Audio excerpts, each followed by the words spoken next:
All right. So, what did you think of that movie? I enjoyed it. I figured you'd say Seeing, that. seeing all the monsters. The what now? Seeing all the monsters. Yeah, you see lots of monsters in monster movies, huh? Yeah. Yeah. What'd you think about this one compared to the last two, Megaguirus and 2000?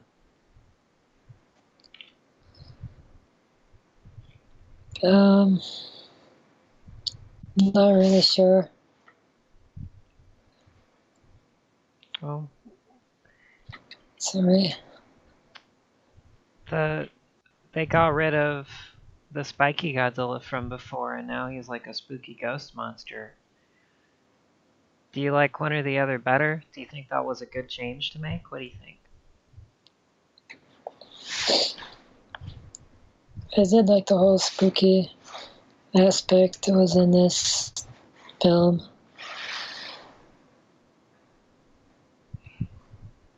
Yeah, this one has the last two didn't really have any social commentary aspect at all, which is a little strange for a Godzilla movie. I can't.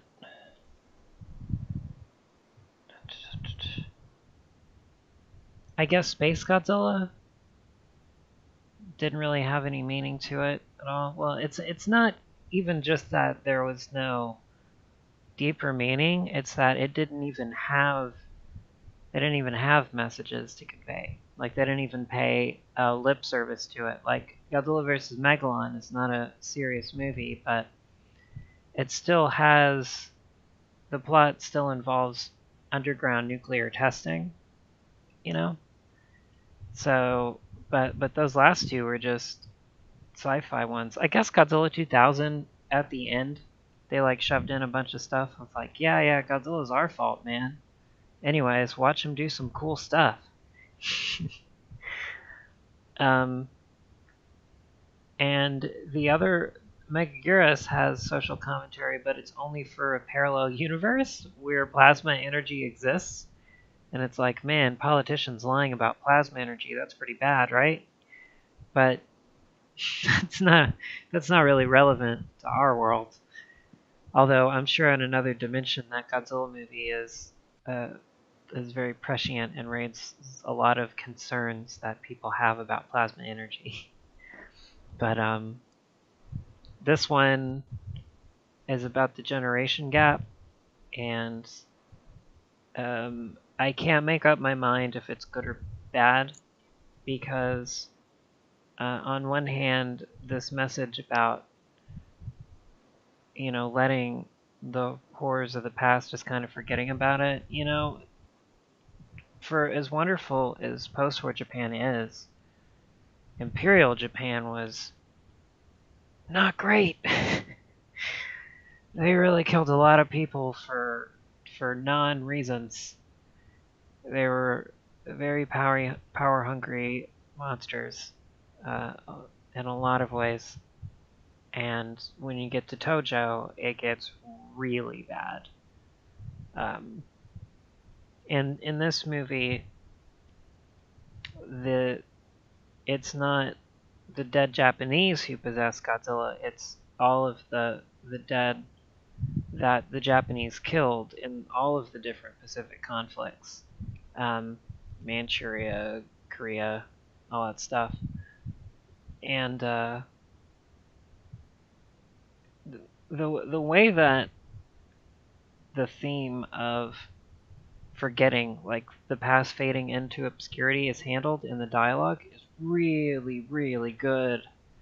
It's so good at that. Just the way that, like, there's the one scene where they're in that house and these kids are talking about Godzilla, and it's like, yeah, it's not his fault. He's just an animal, poor thing.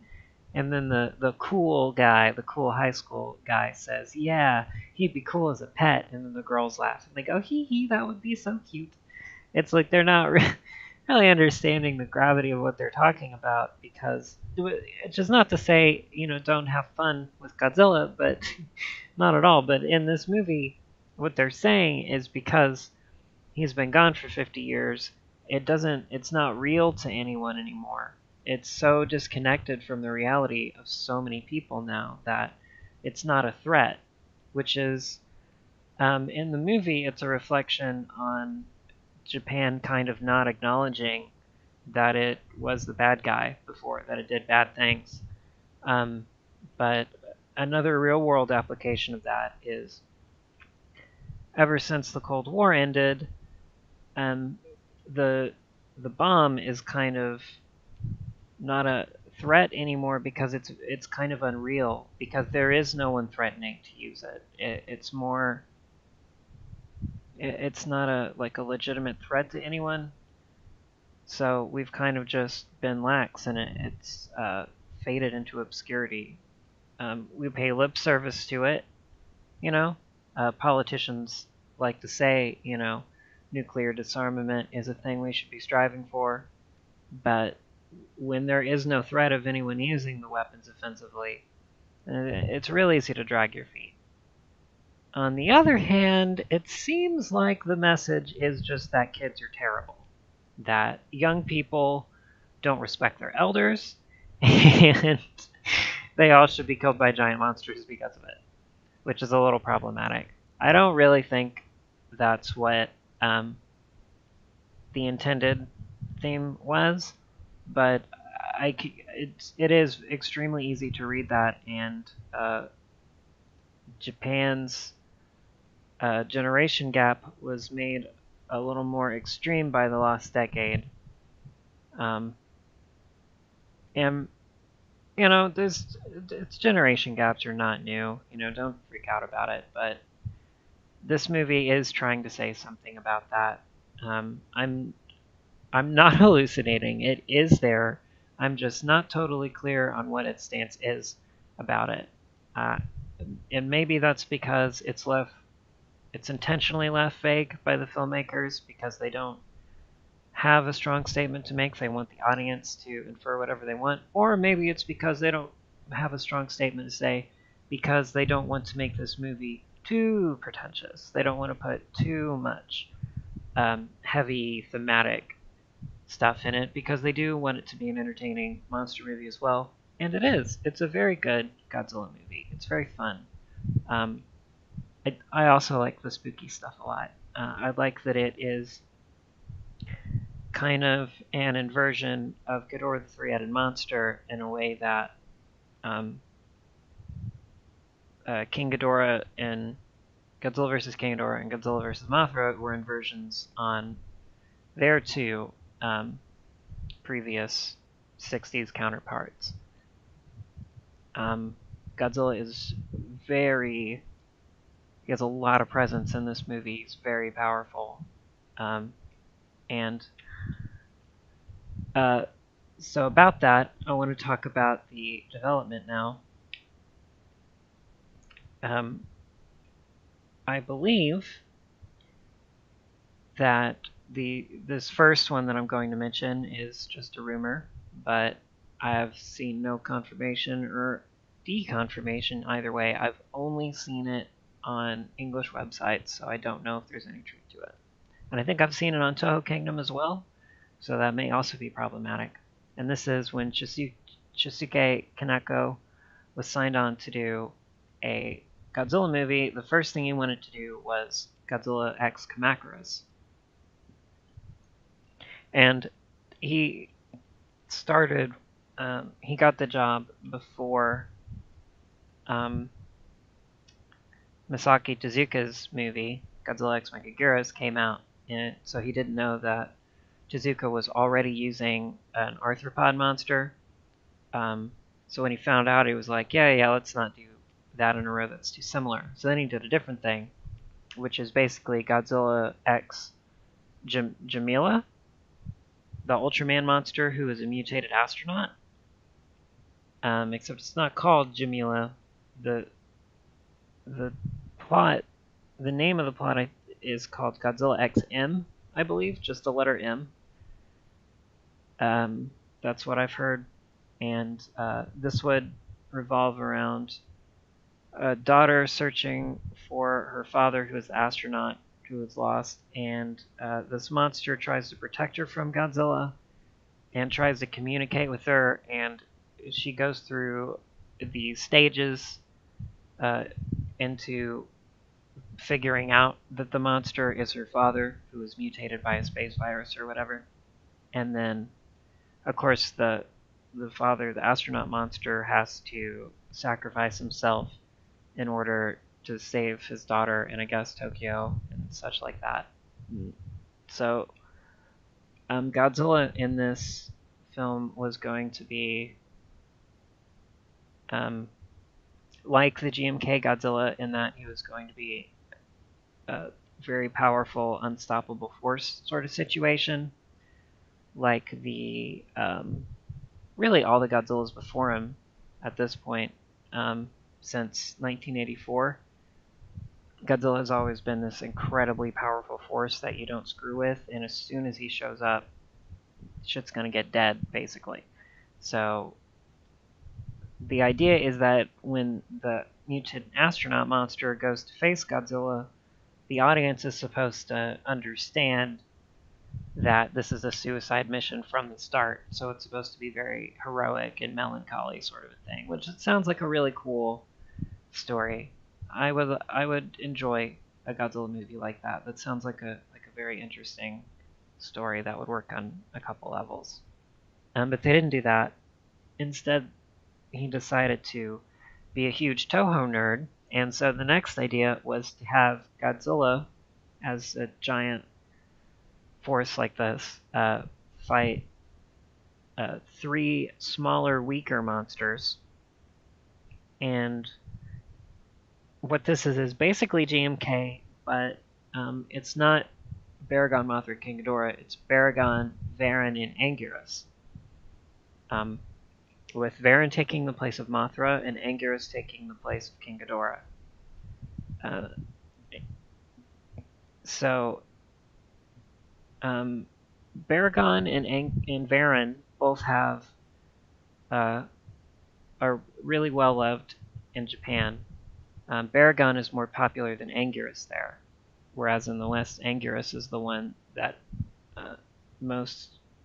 that's more beloved, because Anguirus was in almost all of the 70s movies, which were released for the most part, with the exception of Fedora, in the late 70s, and the late 70s was when you had the comic series, the cartoon, all of that stuff, the American late 70s Godzilla. So it was very popular with kids, and so Anguirus, being Godzilla's best friend in that series,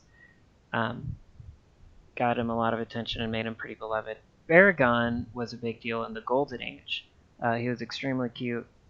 He is extremely cute. He's a very cute monster. He's also very cool looking. He was in the first Toho Frankenstein film, which is the best Frankenstein movie ever made, period. And people really liked him even back then. And the Golden Age is actually the beginning of the very first version of the Godzilla fandom in Japan. Baragon was supposed to be in more movies, but there were problems because Tsuburaya kept using the suit to retool into various Ultraman monsters, which means that he doesn't get a lot of screen time. And if you don't get a lot of screen time, you don't get a lot of popularity in the West. You kind of get ignored and forgotten. But the Japanese fans seem to really enjoy the design aspect and his personality, which I do as well. I think Baragon's great. But and also Varan. Varan has a very cool design. He's a very pretty monster, but he's not really a part of the extended Tohoverse. His only movie is his original film, Varan. They use a new prop that they made in Destroy All Monsters for a grand total of, I think, 1 second of screen time, which has been counted as an appearance in a Godzilla movie, despite the fact that he's not really in the movie. He plays no part in the story, and in the dubbed versions, he's not even mentioned by name even once. In the original film, he is mentioned by name once. That's it. Varen's not in the movie, guys. He's not in it. He's not a part of Destroy All Monsters. He's only a part of the original film, and that film is not great. But despite that, people like Varen and they keep wanting to see him come back. And I tend to think that if your character is really interesting in a certain way, then they should come back and they should be explored. However, for Varen, there's not really anything to him. There's like a lot of questions about his character, but it's not because it's inherently interesting. It's because it's very poorly written and extremely confusing and doesn't make a lot of sense. So I don't really know what the hell he's supposed to be. And he never shows up again, so it's easier for me to just forget him. You know, he looks very cool, but we already have that movie, so if we want to see that movie again, we can. I don't really need him to come back. He bores me. Baragon, I think, is extremely interesting and cool. I really love him. I like when he's around. But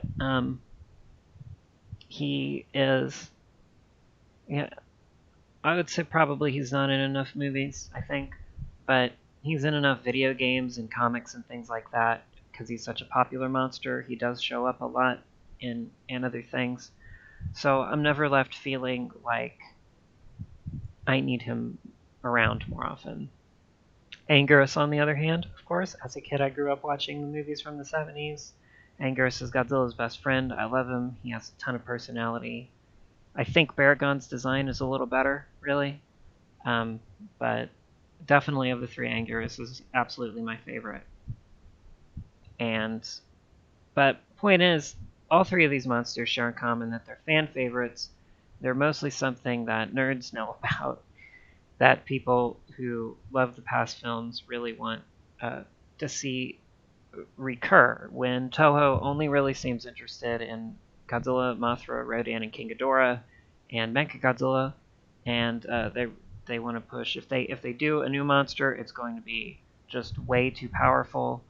All of the little monsters, the little more naturalistic, just mutant animals, never really showed back up in the Heisei series, and that created kind of a backlash from the fans during the 90s and now the aughts, that they want to see more of these smaller, no frills monsters from the 60s that were more just animals that got blown up somehow. And so this is what Kaneko wanted to do. He wanted to make exactly that. A very nerdy, very G-fan-centric movie. Bringing these three total classic monsters that everyone loves back and making them the underdogs and having the whole dynamic of the story be that these three vastly overmatched monsters have to go up against this super powerful Godzilla. And you got the spooky thing with the souls and all that, which is great. Varen is a lake monster in the original film. I think he's supposed to be like a guardian deity of the lake, or maybe he's a demon that gets angered if you disturb the lake. I don't know. They didn't make that very clear. Again, that movie is not very well written. But in this movie, he would have been Ishi, the Lake Akeda monster. And then, like Mothra, he flies. Anguirus would have been buried in an ice cave underneath Aokigahara, the sea of trees where all of the suicides happen. And he would have burrowed, just like he did in Godzilla vs. Mechagodzilla. And he would have had the best chance against Godzilla in the end, and would have been the last one standing, which makes sense, because Anguirus and Godzilla are pretty close. So to have that kind of being the last one to stand up against Godzilla, it reflects his character in the past. This is a really good idea. This is a really good script, and I love it. It's basically the GMK we got, but with the monsters having a thematic unity that they do not have in the final movie. It definitely gives the film a more unique feel than the 60s movies, because Mothra, Godzilla, and King Ghidorah were always paired up.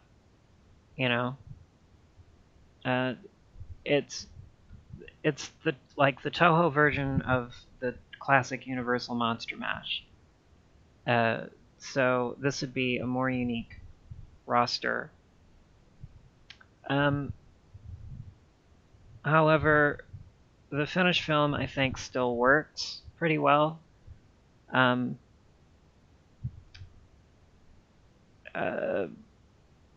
Mothra being a lake monster is strange, but Mothra is still less powerful than Godzilla, and that's very believable. I like Mothra's new powers. I also can totally believe that Mothra is a spiritual monster associated with ancient Japan.